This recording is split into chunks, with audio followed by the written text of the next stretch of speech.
You're listening to the Teach Better Talk podcast featuring expert educators eager to share progressive tactics to reach more students. Teach Better Talk is created by teachers and fueled by passion. Let's get started.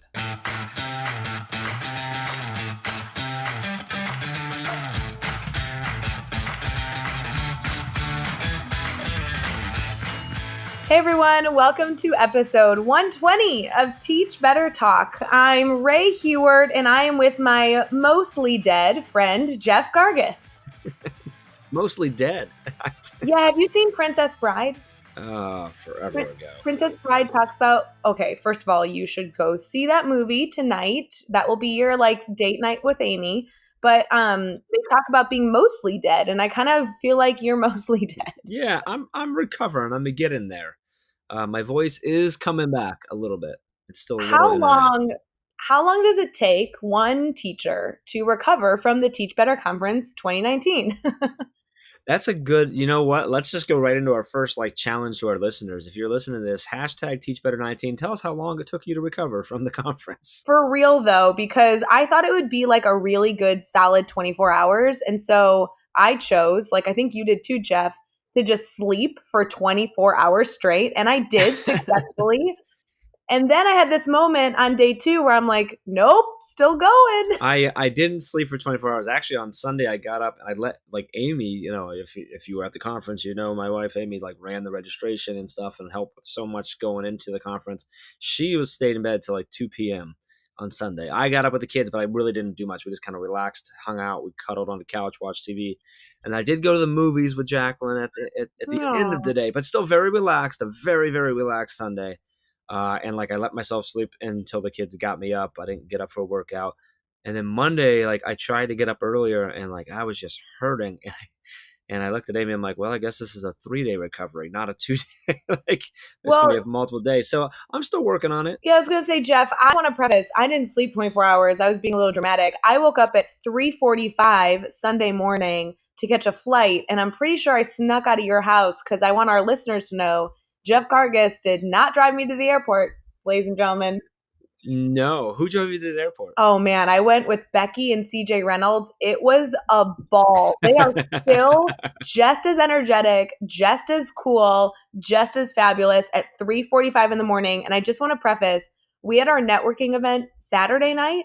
And we were at that networking event until 11 o'clock at night plus. So I feel like CJ and I just saw him 3 hours later being oh, hey again, different setting. Yeah. So can we give a shout out to Becky and Ashley, our two amazing teammates that flew in and just rocked it. Oh yeah, our Teach Better members. So fun. Yeah. So big shout out to them. I mean, to CJ too. He's pretty awesome. Wait, no, but I was talking about Becky from the Teach Better team. I was talking about. Oh, you were with Schnekser. Yes. Oh, yeah. She's well, yeah, we can give her a shout out too for taking you to the airport so I didn't have to. Oh, yeah. And she's outstanding. If you're a science teacher, really, if you're any type of teacher, but if you're specifically a science teacher, she is a must connect with. No question, hands down, go look her up. I actually have her Twitter handle. Can I give her a shout out? Yeah, but I'm going to disagree with that. I think if you are a human being, you should go. Well, I said that, but especially if they're science. She was on Teach Better Talk a few episodes ago, and she's more legit in person, if you could even believe it. That episode was just a taste of her awesomeness. Yes. Yeah, let's give her a shout out. What's her handle? Her handle is at SCHNEKSER. Super easy, her last name. Awesome. So shout out to her as well. Well, then I just feel like we got to shout out CJ Reynolds too, because we mentioned him 13 times. Yeah, let's shout him out. CJ's pretty cool. Okay, he's super cool on Instagram. He's starting to use Twitter more often. He's at Real Rap with Reynolds or Real Rap Reynolds. So go check him out over on Twitter and Instagram too. And he's massive on YouTube, so go find him on YouTube. He does an awesome job. They're really good. Yeah, really good. Yeah, so I mean, honestly, a shout out to all of our presenters and everyone who came out, and all of the volunteers were unbelievable. Our team was so amazing. It was such an awesome job there. So shout out to all of that. Just shout out to everyone that came in any capacity. It was awesome. Well, Jeff, we were talking about how we wanted to structure episode 120. And I want to make sure we tell our listeners we're doing a little bit of a different episode here because of Teach Better Conference 2019. I think that we should be very honest with our listeners and let's reflect on how it went. I mean, Jeff, you put countless hours into planning this. I was just, the person that stood to the side and looked good while, like pointing. It was really great. But it was so much more than just, airport rides and, cool shout outs on Instagram. It was about the most epic 3 days of my life, I think. Yeah, and honestly, the leading up to it, and I hope everyone listening knows that you were just goofing, and like the amount of work you put in is crazy. I still haven't added up, but I want to go add up how many different designs you created for this event. But I think it's close to 1,000 or more, and just the way you put it together with the marketing and stuff. So don't sell yourself short. Even though, yeah, you did just stand up there and look good though. Yeah, it was crazy. Like leading up, I mean, the I don't know, like the level of just stress, more I think anxiety than stress, but the anxiety leading up to it, just worrying whether we had everything in place, what it was that was going to hit that we didn't think of. And then we're like setting up and we're like, oh, we don't have enough chairs. We're not going to have enough chairs. There's no way to get chairs because we kind of sold too many tickets, which was okay. I'll take that problem in a day, and no one cared. That was the best part about it. We had people sitting on the floor, standing. I mean, it was amazing that way. Let's talk about that really quick. So we truly, just to paint a picture for our listeners, we were very stressed, but we tried. It's not that we hid it, but like, Jeff, you really were like very, very overwhelmed because you took the majority of this kind of orchestrating the chaos, which we so appreciate on the team. I don't know what we'd do without you, but I know our listeners are like, what is she saying? Jeff doesn't do any work. However, we got there Thursday to set up. And there really was a moment, we are going to be very honest on this podcast, where we realized we didn't have enough chairs and there really was no way to get more chairs. And the room couldn't have fit more chairs, even if we had more chairs. And so we kind of had this reflection of, well, we really want people to have an amazing experience. And what do we do when they walk in and they don't get, a seat? Like, how foolish is that? Mm-hmm. And my favorite message from Kristen Nan, who I'm such a fan of, meeting her in person was a completely embarrassing fangirl moment. And she sent us a Vox message, which I know our group didn't get until way later.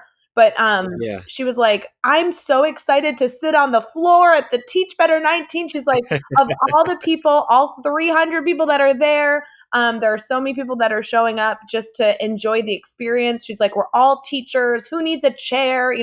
And truly, especially Saturday morning when Dave Burgess spoke, there was not even standing room. Like every chair was filled. Every person either had a seat or was like crunched in a corner standing. And then there was still people around the corner just listening to his keynote because there was so much energy in the room. People just wanted to be a part of it. We packed that room. And on Friday night, Friday we ended our day. Like I don't think we could have ended it any better, but we had except for with Adam Welcome finishing it off. I actually had to stand for you did an awesome closing there, and then Adam closed it all out with his keynote. I was like behind the big banner that we had because that was the only spot I could find. So like it was just my head peeking around a banner watching like some sort of creeper. Jeff, like that's how full it was. Jeff, if we were on Ellen, we would take this idea of sitting behind the banner and we would sell, like in Teach Better 2020, we should sell 2 seats behind the banner. And that could be like a shtick we do. Okay, sure. I do want to, speaking of the chairs, I got to give a shout out to 3 people. Because one of the things was we brought in so many chairs we needed to fill in, make sure we had enough chairs to at least try to accommodate everyone in the main hall, that we actually had to pull some chairs from some of the breakout sessions. And then we had to get chairs to the breakout sessions. So Alex Oris, Chad Stebbins, and Brianna Shaner were throwing chairs, stacks and stacks of chairs on these little chair dollies and running them to sessions from like after the kickoff stuff to the first sessions, and then after the last sessions to the final keynotes. And like I don't think people even realized that was going on. They were so like quick and easy about it. Like a huge shout out to them. Like that made it so we were able to have a few more people sitting. We still have people sitting on desks and sitting on floors and stuff like that in sessions, and still obviously in there. But the 3 of them just running back and forth like that was crazy. I didn't even realize it was going on. They just took care of it. So, Jeff, I have a question, but it's going to allude to what you were just talking about. This is an awkward transition. But do you know your love language? I don't know. I don't. I'm not even going to try to say I do. I'm sure I do if I thought through it, but no. Okay. Tell me about it. People could go look up love languages. I'm going to fake mine because in short, for our listeners, I really appreciate when people like show up well for me. Like if you're helpful, if you're dedicated, if you're like a team player, that's a huge part for me. And those three people, Alex, Brianna, and Chad, who were just, they hustled the entire time they were there. They were so dedicated. That to me, like, gets me choked up. Like, even throughout the conference, those were the most hardworking people, and they were simply doing it for free just because they wanted to make the event awesome. Like, how do you even express gratitude for that? Yeah, I'm gonna give an additional shout out to Alex. Alex is an old buddy of mine. I played soccer with him in high school, and then we reconnected when he discovered I was in education. And I asked him to. He was our like our room manager, right? So one of the things that we wanted to do was to have a room manager in every room, so that every presenter got introduced as the rock stars they were. Well, we had some people that we had some illness and some things that conflicted, and a few of the people that were going to do that weren't able to show. So we were actually short 3 room managers. So Alex was somehow able to utilize it and get everyone covered. So everyone got introduced using us, putting us in a room here and there. And even when like our room managers wanted to go to different sessions, he was able to do that. It was amazing that I literally never had to worry about it. Like he was just pinging us all, going, "Hey, you got to go here real quick. You got to go here real quick." Yeah. He just had it done. And like it was just such a relief, in my opinion, and for me personally, because I was the one who was like so big on like having the room managers, and then like we weren't quite ready for it. So yeah, super shout out. Like I can't. I'm the same with you. Like when people like put in that effort when they're not, being, financially compensated, like it's such a, yeah, I agree with you. Like I'm like got chills right now because I'm just happy that happened and so proud, I guess, and so honored that they were willing to put that time and effort and energy into it. Just really super cool. So, Jeff, I have 2 different things that I want to talk about. One is another shout out to an amazing support that we had. And then also, I really want to talk about the presenter and attendee experience. So, which one do you want to talk about first? Let's do a shout out. Let's keep on the shout out train. All right. Can we shout out Kevin Butler? Yes, absolutely.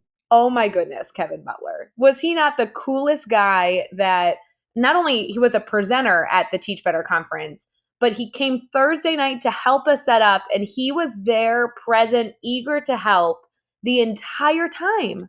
Yeah, he just showed up Thursday. I had no idea he was planning to come. Like we never talked to him about coming to help and set up or anything like that. He showed up, and he didn't just show up and like help. He showed up and like helped.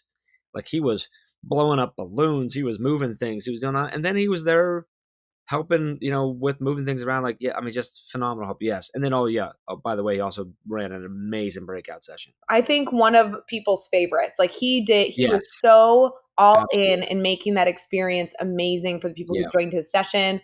I was such a fangirl when I originally met him because he is somebody I've followed for years. He's had a great influence or a huge influence on me. And he's kind of one of those mentors that he probably had no idea he was a mentor to me, but because I followed him for so long, it was so great. And to be able to see him not only as the amazing educator he is, but gosh, is he just a great person? Like, I love good people. Kevin Butler, if you're not connected to him, go on Instagram and Twitter. That is a good man. I got so pumped up when he showed up Saturday morning with his Teach Better shirt on. I know. I was like, wearing the Teach Better shirt. That's crazy.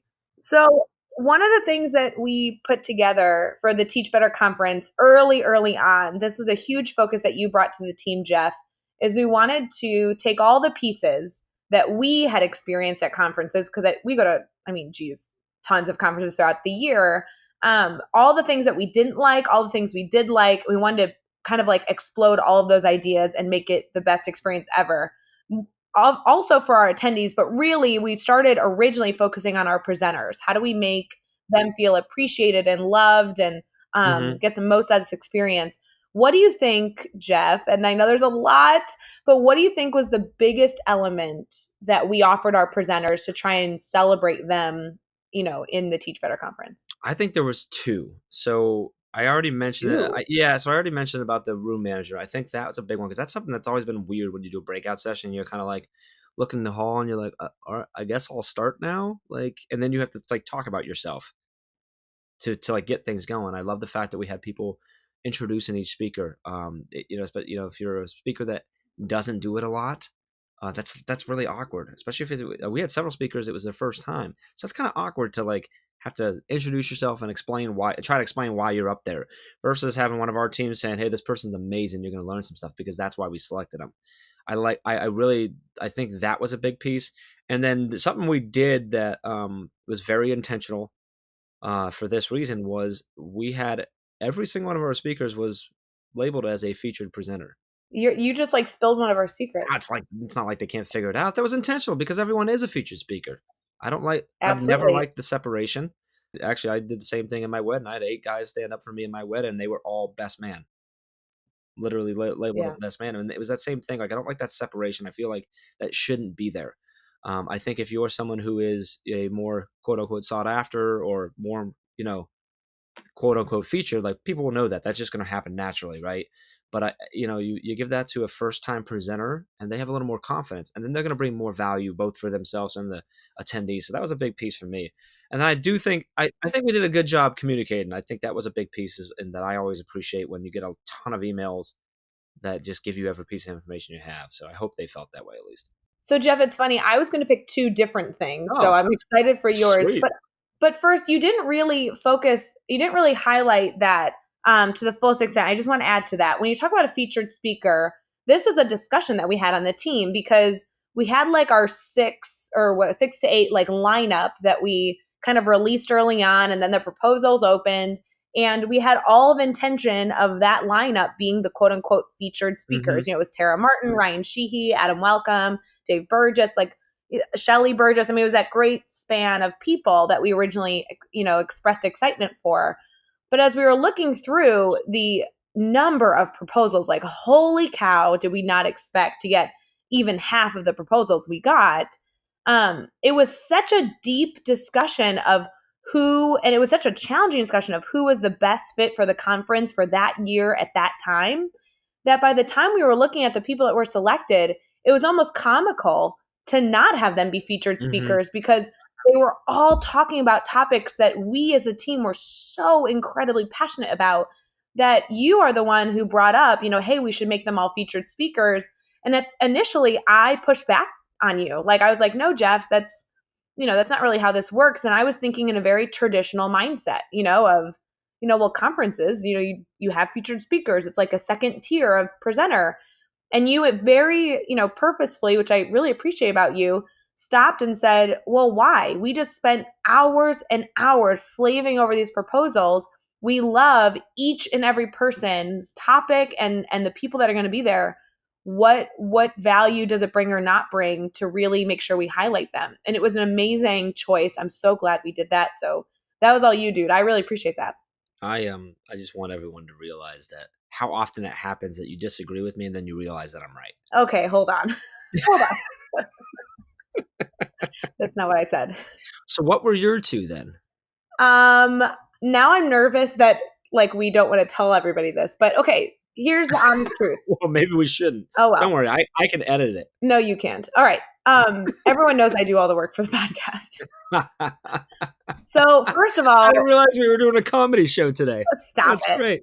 Okay, first of all, we did promo images. We did 3 or 4 or 5 promo images personalized for each presenter. So throughout like the 6 months they had to share about their session, they also got 5 or 6 very, special promo images that they were able to push out to their network. We had them record commercials, which if you listen to Teach Better Talk, you know that because you heard some of them at the beginning of the episodes. I mean, I think the work that we did to celebrate our presenters was a big piece, because that way it wasn't just that they were sharing with their network like, ooh, look at me, I'm presenting at this conference.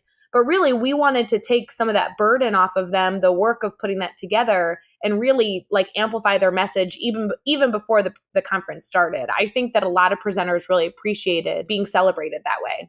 Yeah, and I think I need to highlight you because that was all you putting those together. And I think from a presenter standpoint, if you're not someone who's great with like design and graphic stuff, like just having that, I now have everything I need to promote myself for going to this conference, and it's designed, it matches with the theme of everything, it looks good, it feels good, and I didn't have to put the time and effort into design it. I didn't have to stress over it if I'm not good at that, and I just had it, and I was able to do whatever I needed to promote it. So I love the fact. I'm glad you highlighted that one because I should have mention that too, because I feel like we gave them everything they needed to help push it out there and really celebrate the fact that they were coming. So that's a good one, Ray. Okay, What's your and the last last one is the controversial one that I think is really important to talk about, but I want it to be tasteful, okay?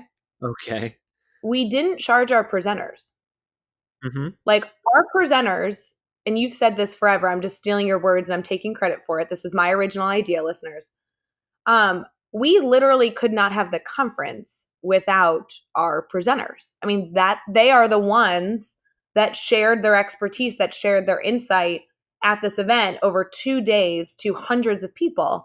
And we couldn't have done the event without them there and eager to share with their network. And I love more than anything, because I know it's expensive to put on a conference and whatever, I love that when they were accepted as a presenter, they didn't need to pay registration, because I think that that's really important. I think that more conferences need to acknowledge that presenters are the reason that the event exists. And I loved being able to offer that to our presenters. Yeah, and I totally understand when conferences do ask the presenters to pay for registration. It's very expensive, and you can't always afford to lose money.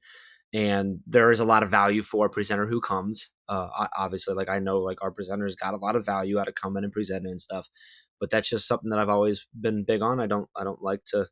I don't like when we have to pay, but I completely understand it. So we do, we have in the past and stuff. So that was a big one for us, and I'm really glad that we did that. And obviously, we a lot less money came in because of that, and that was okay. When we launched this and we decided to do this, one of the first things we talked about was like, well, this can't be about making money.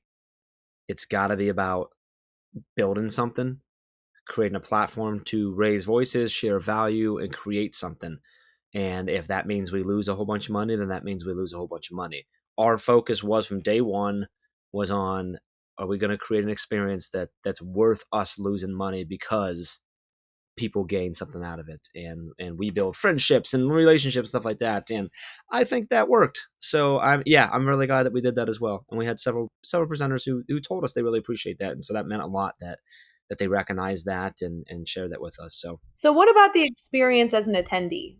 Like, how will you kind of go through what was our main focus for our attendees? And when I say attendees, I really do mean presenters as well, because when they weren't presenting, they were attendees. Yeah. But for everybody who came to Akron, Ohio, which, by the way, Jeff, no offense, nobody comes to Akron, Ohio if it's not for the Teach Better conference. Come on.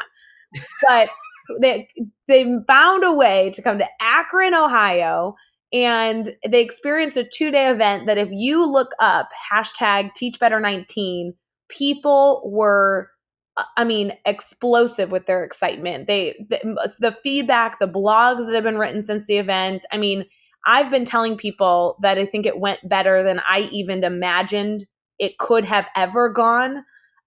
So what did that experience look like? What do you think what do you think our focus was? And then what do you think made it so special? So I actually think what made it special is actually in my mind, it was a 3-day event. The conference was Friday, Saturday, but everything started Thursday evening. Yeah. We got right into networking with people there. And I was actually like, I loved, I got over there a little bit later because we were setting up and walking in, and there's 50 some people. More than just hanging out, chatting, having a good time. There's probably more. There's probably closer to 65, 70 or something like that. But and that's when it started. So that group of people, they were already like connecting with all these people who they only knew from Twitter or Instagram. They were already building relationships. They were already pumped up before they even walked in the door on Friday. So I really think that was a big focus of ours. We really pushed to all of our presenters like, hey, we don't want you to just come present. You got to come out at least Friday night, if not Thursday, Friday, and Saturday. I also think that was also a big piece, is that we also pushed that really hard for Saturday evening networking as well. Obviously, some people had to leave. They got to get home. They got to fly, stuff like that. But we had a nice crew out Saturday night too.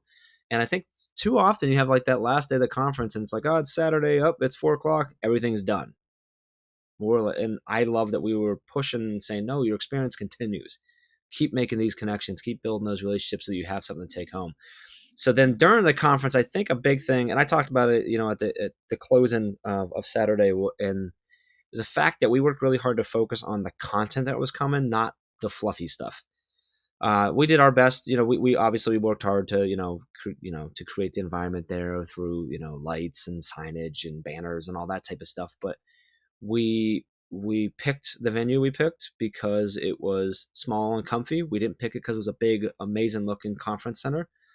We didn't spend all of our money on that type of stuff. We really focused a lot of our time and energy on, like you already mentioned, slaving over all these proposals to focus on the content we wanted to come, like good, thoughtful, valuable sessions and topics and talks that people could actually take and go put in place in their classroom or their school or their district. And I think that really created the atmosphere. And then I think there was little things like the everyone being a featured speaker, putting everyone on the same level, like doing the network. And I think that just made it very much a family feeling. It really, everyone felt they were all together in this, whether you're a presenter, attendee, whatever. And we just, with the atmosphere of family and friends, and we were just all together. We're all trying to be better together, I think was the key to that. And that was a big focus of ours. So I was super excited that we were able to pull that off, or at least I feel like we did. And based off a lot of the reflection and like you said, following that hashtag #TeachBetter19, it sure seems like we were able to pull that off. So yeah, I was voxing with Joshua Stamper, who I know has been on the Teach Better Talk podcast. I'm such a fan, and the fact that we got to meet in person was totally a moment. But we said the same thing, that our favorite part of the conference was the intimacy. And it really, a lot of people have asked me this past week, oh, so next year you're going to make it like 5,000 people. And I'm like, you know what? I'd rather do a smaller event and sell out and consider, long term, maybe we'll do 2 a year. I'd rather do that than ever to get it big enough that we lose that intimate setting, because that was really that's the Teach Better family right there. We, even at 300 people, we were all crammed in that room having some of those really intentional, intimate moments during some of the keynotes. And, there were a lot of people that were extremely vulnerable and gave their all these past 2 days. That intimate feeling, in my opinion, you can't unnecessarily duplicate that when it's too large. And I think that this really allowed for that intimate setting. We created traditions. We were able to build family, build network. And that's really something that we then try to duplicate in everything that we do as a team, is wanting people to feel supported and wanting, more for them throughout their experience. But can I joke with you, Jeff? You mentioned the Thursday networking, and then you mentioned the Saturday. Are you skipping Friday because no. The reason I don't know why you skipped it, because that was like a surreal experience Friday night. I skipped it. I was saying that like there's a lot of events that have that middle, like the middle day network. And I think one of the things that made ours special was that we started it with networking and we ended it with networking. Okay, here's so we focused on a relationship. But yes, Friday was awesome. All right, our listeners, if you weren't there, even if you were there, you can relive this. So picture a great restaurant, right? And they have this addition that has a wall of windows, and then it's like a second room, right? And in the second room, there's a few like high top tables, but more or less it's just, it's kind of like a bar area. You can order food. It was great. The wall of windows, though, made it look like a fishbowl. I'm just letting you know. And I walked out of the fishbowl at one point and then was on my way back in. And holy cow, we had that room so packed that people's backs and bodies were pushed up against the window because there was so many people. We should have been kicked out of that space for fire code. I'm just saying. Well, and then what I love is when you walked out of the fishbowl, as you're calling it, we had there was like 6 or so tables in the regular part of the restaurant that were all filled with our people as well, like with the conference people. And like, that was I have a great picture. I think I shared this out on Twitter. If not, I shared it on Facebook. Maybe I'll share it again on Twitter. But I like climbed into like one corner by the bar, got on a chair and just yelled at everyone, and like everyone turned so I could get a picture. And it's just like great. I've never heard you yell that loud. We were all in awe. Well, and that was with like hardly any voice. I wasn't even sure I could yell, but I got it out. So he was like, "Hey!" and everyone turns around. He's like, "Picture." And then I love it on a picture, and then I'm like, all right, go back to it. And everyone just turned right back to talking like nothing happened. Funny. It was great. I shared that on Saturday during my talk. I shared that on there. It was just such a cool moment. It was really, really cool. I am gonna say though, like touching on like 2020, if you're expecting a big massive conference, don't, because I'm gonna fight hard to keep it small, keep it intimate. Because I want to do that. It's going to sell out again. That's just the way it is. Like, we know that at this point. So when we do launch that, we do put that out, you need to get in. So because otherwise you're gonna be out. I think it's gonna. We sold out about a week and a half prior to this year. I think we're gonna be selling out at least much closer to like a month in advance. So it's gonna be interesting to see. can we give our Teach Better Talk listeners a little bit of insight that we won't release to anybody else? Sure, maybe. Okay, here's my little insight to our listeners. First off, we are doing a Teach Better 2020. I guess technically we haven't announced that to anybody else, but for you guys, we love you. Just so you know, it's happening. And it's probably going to be in the fallish time. Do you think that's fair? Yeah, might be just a little bit earlier than this year, but right around the same. That gives our Teach Better Talk listeners, that gives you some prime insight on kind of when you might want to save the date. Mm-hmm. We'll finally give you the dates a little later. Session proposals this past time opened up like March, April. You might want to keep your eye out for those, maybe around the same time frame. Kind of little things like that. We are excited to do it. But I have to say, Jeff, I know we won't share anything about our lineup, but the Teach Better Conference 2019 lineup, in my opinion, was one of the coolest elements of this conference because the people that showed up for this event, the presenters, the attendees, the people that were there is what made the event special. And I was worried, and we've talked about this, I was worried that you can't duplicate that. Like the lineup that we had was so insanely fantastic. The authors that were there. I mean, I was very concerned that we were going to do 2020 and we couldn't duplicate the awesomeness of that lineup. And now that I've been seeing the 2020 lineup, I have zero concerns. Again, I have zero concerns. We have almost a better lineup, if that's possible, for Teach Better 2020. Well, you're talking big game right now, aren't you? I am, and I'm only talking big game because these are our podcast listeners. They're family, Jeff. They can know these little secrets, but don't tell anybody else. Okay. Shh. Good. Okay. Can I you've thrown a lot of questions at me. Let me flip it on you. Okay. And we've touched on a lot, so I have an idea where you're going to go with this. But I want you to lay out for everyone listening your favorite moment of the conference. Oh. Moments, not moments. Moment. I need you to narrow it down to one moment where you're like, yeah, that's it right there. So I think that my favorite moment that comes to mind can't be something that you're thinking. There's no way. Okay, go. Okay, so I have two, but there's still no way that you're thinking the same two moments. My first moment it was about the coolest moment for me when I was speaking right before Adam Welcome, and I got to show the video of my students. Mm-hmm. I loved it. My students, about a week before the conference, I was telling them about what I was going to speak to these teachers about. And I had a student in my class say, well, Miss Hewer, why would you be teaching them that? Like, we should teach them that. And I looked at this girl and I was like, you're right. I mean, what I'm talking to these teachers about is something that we talk about in our classroom all the time. Why don't you guys do it? And so they put together a little video teaching our attendees something that they practice every single day. And I loved being able to show that video because for me, I was a little nervous speaking to that whole crowd just because the excitement, the adrenaline, we hadn't really slept in a few days. And the moment those students came on the screen and started talking, I was like, totally game on. Like I was back. I had those are my people. It was so fun to have them there. That was an awesome moment. It was really, really cool. I sat back and watched, just shy of 300 teachers follow your students word for word and listen to them. It was awesome. It was awesome. But that's not what you were thinking. What were you thinking I was going to mention? I have no idea what you're going to mention. Oh. I'm interested to hear your second one now. Oh, are you really? Okay. That was a big deal, though. I'm going to talk about Brad Hubbard. Oh, yes. Yeah, that was a pretty awesome moment. All right. So I'm not going to do the story justice. So I'm going to tell our listeners, after this episode, go listen to Brad Hubbard's episode on Teach Better Talk. He was, I want to say, super early on. I wish I had the episode number. But Brad is the superintendent of curriculum instruction in a district in Illinois that I connected with him, I want to say last February. And you'll listen on the podcast. He tells this amazing story about how he hands out challenge coins to his district.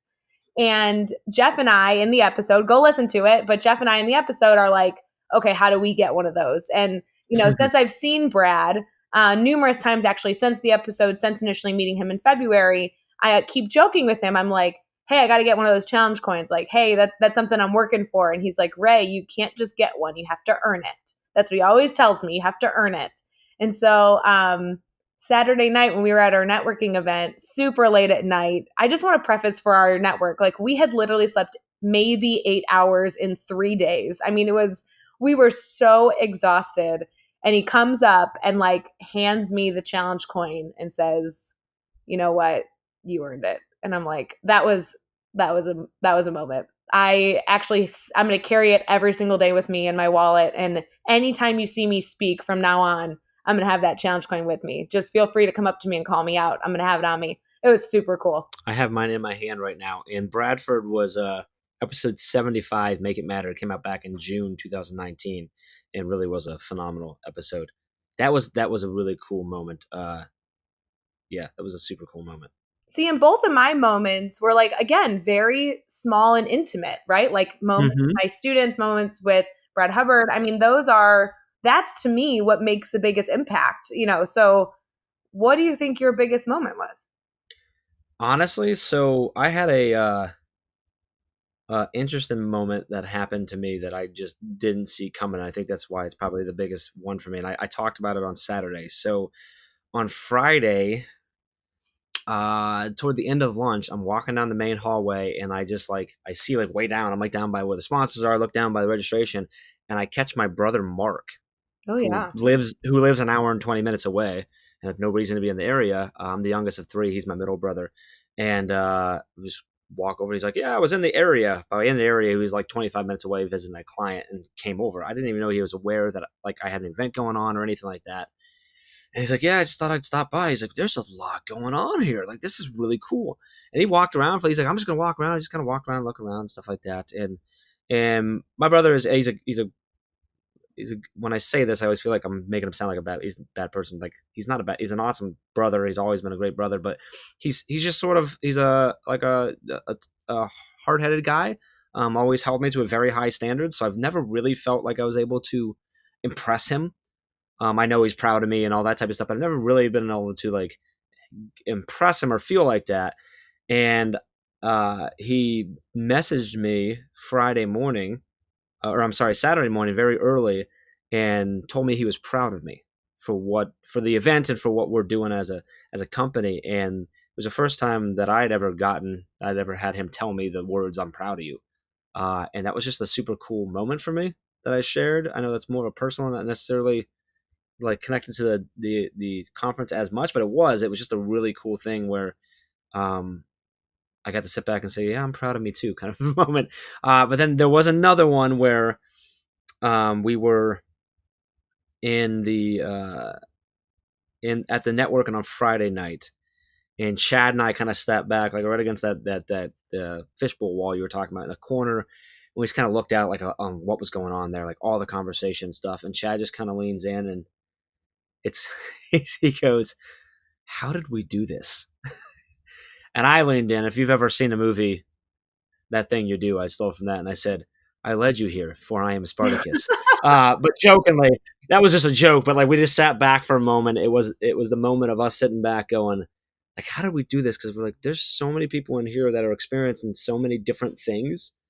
People who are meeting authors who they've followed forever. They're getting to have a drink with them and talk with them. There's, speakers who have spoken all over the country that are getting to talk with teachers they would never met, and just everyone having a blast. Just looking at that and then just realizing hey, we pulled this off. Day one, made it. We made it through. Was just a really cool moment to know that we were able to give people that experience. Was just super cool. So what's the goal? What's the mission? If we're going to do this again, if we're going to, keep all the work, it's not just the conference. I mean, we try and duplicate this and create these experiences in everything that we do.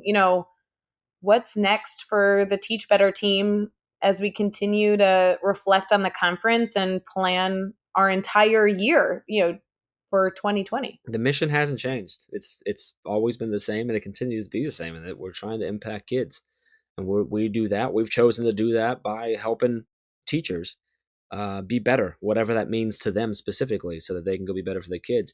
The conference that's our focus was not on fluff and stuff. It was on how can we provide them an experience and content and what they need to go back and be better in their classrooms. We do that with everything we do, every training we do, every piece of content we put out.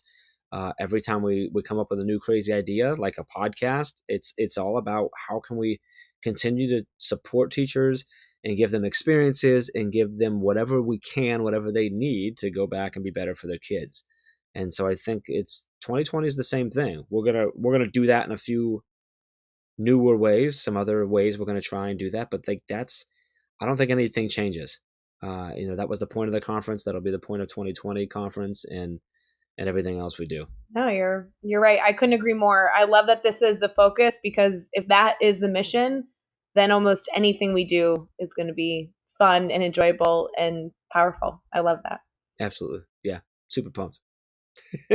So I want to ask, can I ask a harder question? Oh God, a harder question? Sure.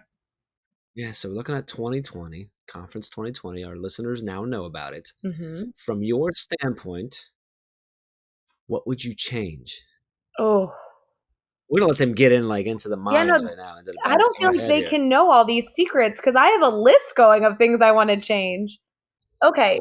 One piece I do want to change is more networking events. No, I'm just kidding. There was a lot of networking. It was networking from 6 a.m. to 12 p.m., if not later. Honestly, I think the only part that was big for me that I want to change, I'm going to say two. One is I was talking to Neil Gupta, and I know, Jeff, you've been connected to Neil before. He's an incredible educator, big middle school guy. Him and I were talking this week about tradition. And I want to continue to create and hold true to the traditions of the Teach Better Conference. I think that really builds unity, that builds family, that makes things unique. I think there's a lot of traditions we started this year that we will continue doing. Even the crazy 5 a.m. run that you guys did with Adam Welcome. I didn't. Don't give me credit. I copped out. Yeah, you did. I was going to try and give you credit, but never mind. You suck. I think I justified it, but yeah. Yes. But there are also other traditions. I'm excited to bring some new traditions to next year that I really think 50 years from now, when they're reflecting on the first ever Teach Better Conference or the second annual Teach Better Conference, those traditions will still stay pride and true. But the other element is our sponsors. Our sponsors are really the people that made this possible. They, sponsored our Wi-Fi and the room, Nearpod did amazing things for our attendees. And I want to make sure that they are celebrated and more prevalent next year. We had some incredible sponsors, and our setup was good, but it can be better. And I want our attendees, our presenters, everybody there to celebrate our sponsors along with our presenters. And so I think next year I want to put a bigger emphasis on our sponsors being a part of the family. I think that they were, but I think we can do better in that area. I agree with that. I'm good with both of us. I think those are two great. I don't even know if I necessarily call them changes, more as focuses, which I'm okay with. I can agree with that. So. I also think we should bring out more podcasters next year. What do you think? I agree. I think it would be great. We had 3 podcasts out. So we had the Leading Through Learning, or Learning Through Leading, sorry. We had Duct Tape, Educational Duct Tape, and then we had the Aspire Leadership. So 3 amazing. We had Nick and Jake and Joshua out, which was great. They're all releasing episodes right now. You can catch them randomly, bonus episodes and stuff with chat with people. I agree, but yeah, I'd love to see 10. I don't know where we'll put them or whatever, but I'd love to see more. I just think it would be awesome to have people just always be able to jump on a podcast and just have them going. I think it's such a cool thing. Obviously, you and I really love podcasts, and yeah, I agree with that. I think that's a well, and Jeff, we really haven't talked about it, and you touched on it a little right then and there, but it wasn't just that the podcasters were there. It was that they were recording episodes with our attendees. Mm-hmm. So you as a teacher might be listening right now who maybe haven't taken the plunge in trying to get on a podcast, could just sit down with Joshua Stamper or Jake Miller or Nick Sutton, who in my mind are incredible podcasters, and just have a conversation and not only have a conversation, but really be live and have that conversation in person. obviously Jeff and I record these virtually. I'm sitting in the middle of my house right now. And Jeff, I'm assuming you're in your basement, and we're, 2 states away from each other. Being able to have a one-on-one conversation and have it be recorded for a podcast episode is just such a cool experience, that whether you are in your first time sharing your story or you've shared your story 100 times prior, those are really cool moments. And I was honored. I got to be on Joshua Stamper's Aspire podcast when we were at the conference. And that's just cool. I've recorded with Joshua before, but to be able to be live with him face to face and record an episode was super cool. I really like what he's doing over there. I listened to you talking on that too, and it was fun because I'm going to share it because you complimented me. No, I didn't. What are you talking about? You did. He asked like any advice for someone putting on a conference, and I think you said, lots of planning and really thinking through things, and then get yourself a Jeff Gargas. That is what I said. Also, while you were on stage at the Teach Better conference, you referred to me as your best friend. I didn't.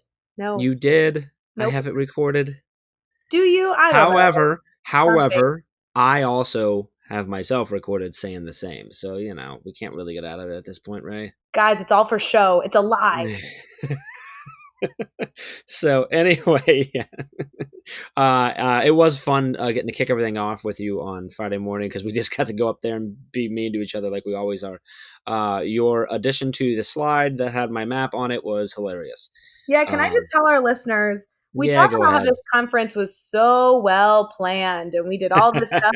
We did not let Jeff really see the slides before we started, and I did that on purpose Friday morning, because I'm like, Jeff, you don't need to see the slides. Like, I got you. We'll ad-lib it. And it was so fun because he was all professional. He was really trying to share the information, blah, blah, blah. And I had all these goofy slides up there just to mess with him. It was awesome. Yeah, it was really awesome.